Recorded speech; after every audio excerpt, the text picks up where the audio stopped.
Nama saya Karyanto, Fakultas Syariah, Prodi Hukum Tata Negara, kelas 2D, HTN 2D, mata kuliah Akhlak Tasawuf, NIM 191111532. Ya. Untuk soal yang pertama, jelaskan perbedaan antara definisi akhlak dan tasawuf. Berikan contohnya masing-masing. Ya. Kata akhlak berasal dari bahasa Arab jamak kulukun yang menurut etimologi berarti budi pekerti, perangai, tingkah laku atau tabiat. Sedangkan secara terminologi ulama sepakat mengatakan bahwa akhlak hal yang berhubungan dengan perilaku manusia. Jadi dapat disimpulkan bahwa pengertian akhlak sesuai dengan ketentuan syariat dan aturan Islam. Ada beberapa pendapat tentang asal-usul tasawuf. Ada yang mengatakan bahwa tasawuf berasal dari kata safah, artinya suci, bersih, dilihat dari segi niat maupun tujuan.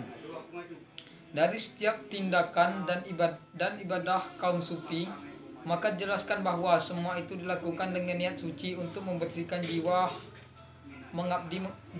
yang mengabdi kepada Allah Subhanahu wa taala.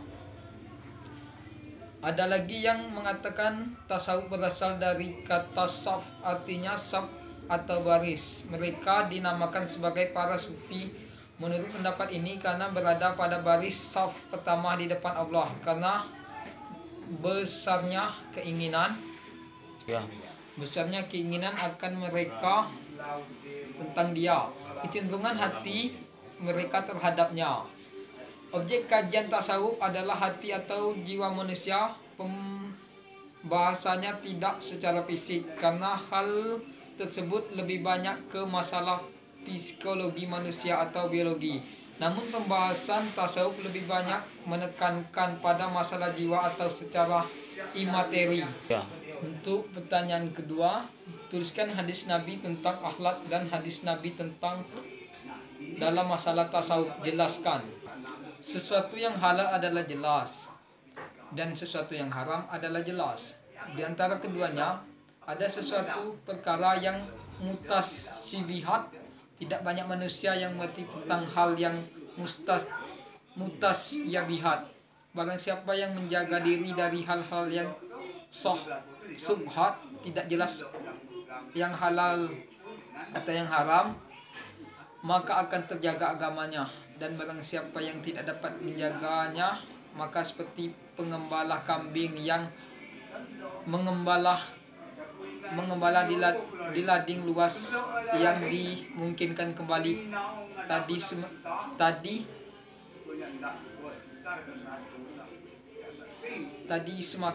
tadi memakan makanannya bukan berasal dari ladang milik yang mempunyai kambing tersebut. Ingat, semua itu adalah pemiliknya. Ada pemiliknya. Ingat, sesungguhnya dalam jasad manusia ada segumpal darah. Jika itu baik, maka akan baik yang lainnya. Dan jika itu jelek, maka akan jelek yang lainnya. Apakah itu? Ia adalah qalb atau hati. Dari hadis tersebut nampak bahwa objek kajian tasawuf adalah hati atau jiwa manusia. Pembahasannya tidak secara fisik karena hal tersebut lebih banyak masalah psikologi manusia atau biologi. Namun pembahasan tasawuf lebih banyak menekankan pada masalah jiwa manusia secara imateri. Untuk soal yang berikutnya, 2A, tuliskan ayat Al-Quran tentang akhlak kepada Allah dan Nabi. Jelaskan, berikan contoh. Kamasal lazis taqadah narafa lama adaat malal hallahu zaballahu binarihim wa tarahum fi zulumatil la yubsirun. Terjemahannya artinya, perumpamaan mereka adalah seperti orang yang menyalakan api. Maka setelah api itu menerangi cahaya yang menyinar, mereka akan membiarkan mereka dalam kegelapan, tidak dapat melihat. Untuk contohnya, Perumpamaan orang-orang munafik tersebut ketika mengumumkan bahwa mereka adalah orang Islam, yaitu seperti orang yang menyalakan api yang dia memanfaatkan dengan teman-temannya untuk penerangan. Ketika api itu padam dan menjadikan sekitar mereka gelap, Allah menghilangkan cahaya mereka dan meninggalkan mereka dalam keadaan saling bertengkar dan kegelapan, keraguan dan kemunafikan. Mereka tidak mampu melihat jalan kebenaran dan tidak bisa mengetahui kebaikan daripada keburukan. Untuk contoh selanjutnya, tasawuf filsafi. Contoh filosof muslim yang dikenal membahas tentang Tuhan dengan menggunakan konsep-konsep Neoplotinus ialah Al-Kindi dalam filsafat Imanasi Plotinus. Roh membakar diri dari Tuhan dan akan kembali ke Tuhan. Tapi sama dengan bahwa Pythagoras, dia memanfaatkan bahwa roh masuk ke dalam tubuh manusia juga kotor dan tidak dapat lagi kembali ke Tuhan. Selama masih kotor, ia akan tetap tinggal di bumi dan berusaha dari sini ditarik ke dalam tanah. Konsep tasawuf yang berkeyakinan bahwa keyakinan bahwa alam semesta adalah pernyataan cinta kasih Tuhan yang direfleksikan dalam bentuk entik atau sebagai muhzofir atau asma Tuhan. Contoh tasawuf yang kedua, tasawuf akhlaki.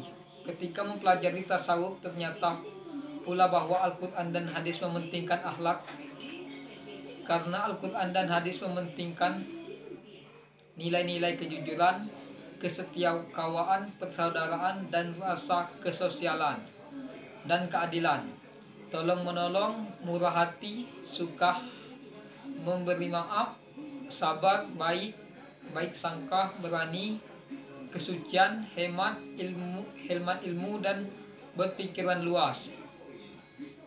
Nilai serupa ini harus dimiliki oleh seorang muslim dan dimasukkan ke dalam dirinya semasa ia kecil. Dalam tasawuf diketahui masalah ibadah seperti sholat, puasa, zakat, haji, dan zikir, dan lain-lain.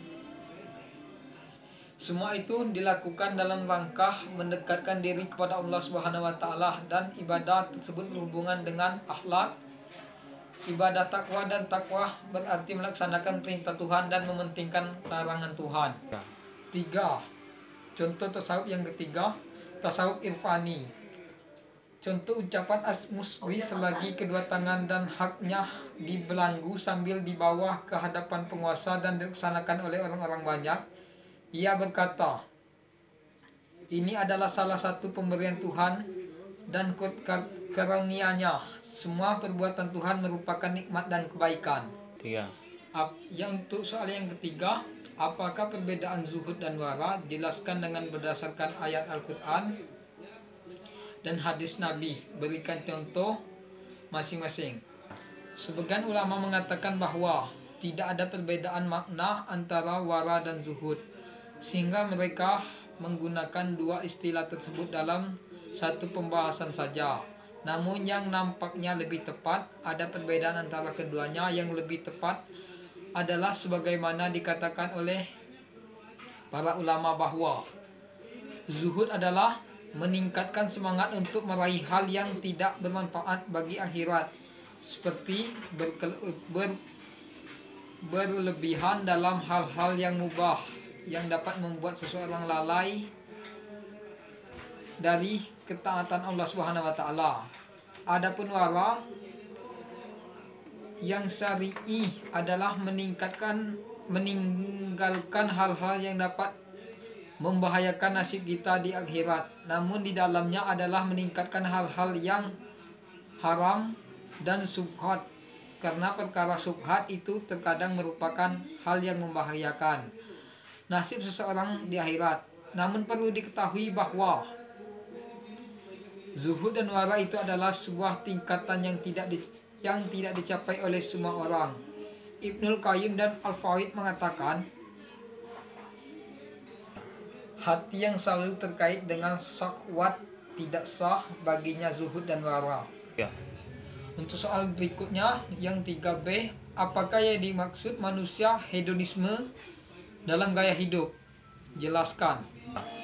Hedonisme berasal dari bahasa Yunani yaitu hedonismeos dengan kata dasar hedone.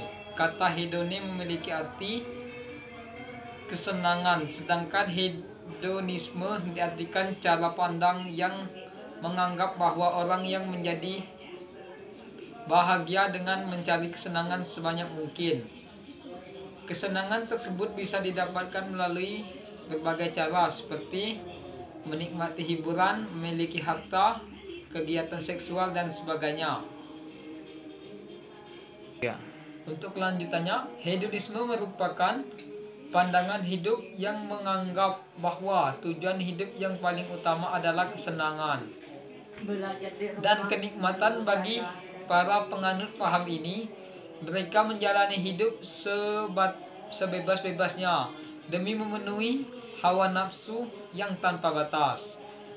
Dari golongan penganut paham ini, lalu muncul hedisme, lalu muncul nudisme, gaya hidup bertelanjang. Pandangan mereka terungkam dalam pandangan Epikuris yang menyatakan, bergembiralah engkau hari ini, puaskanlah nafsumu karena besok engkau akan mati.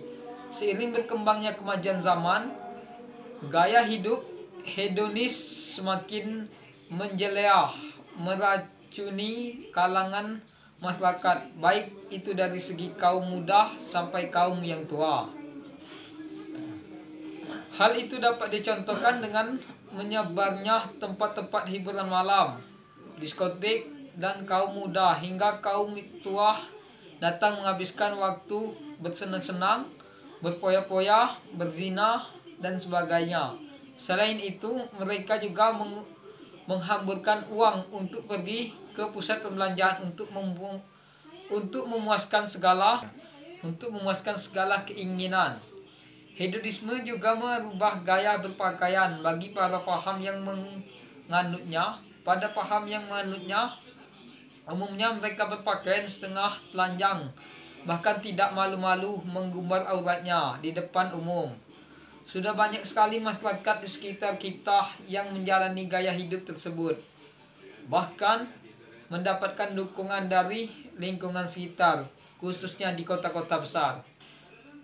Di dalam dimensi akhlak tasawuf ada istilah musabah, taubah, syukur, sabar, ikhlas, ridho, dan tawakal.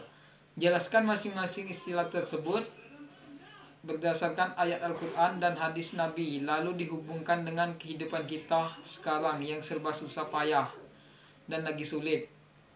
Ya. Seperti hadis riwayat Imam At-Tirmizi, orang pandai adalah yang menghizab, mengevaluasi diri sendiri serta beramal untuk kehidupan sesudah kematian. Sedangkan orang yang lemah adalah orang yang dirinya mengikuti hawa nafsunya serta berangan-angan terhadap Allah SWT. Dari hadis tersebut menjelaskan bahwa urgensi mahasabah, evaluasi diri dalam menjalani kehidupan itu penting dilakukan oleh setiap orang.